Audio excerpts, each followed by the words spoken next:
অনেকের মনে প্রশ্ন জাগে, আমরা তো রীতিমতো সাধন ভজন করি, তাহলে স্বপ্নে বিভিন্ন কুদৃশ্যাদি দেখিয়া থাকি কেন?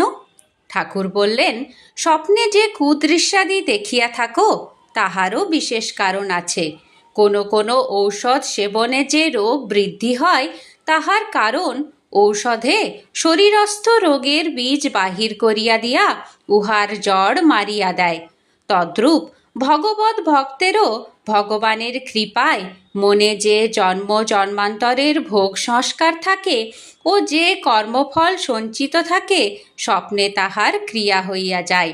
কর্মানুযায়ী স্থূলে যাহা ভোগ করিতে হইত, স্বপ্নে তাহাই ভোগ হইয়া কর্মক্ষয় হইয়া যাইতেছে। ইহাতে দুঃখিত না হইয়া ভগবানের কৃপা মনে করিয়া নির্বিকারে অবস্থান করাই কর্তব্য। জয় গুরু।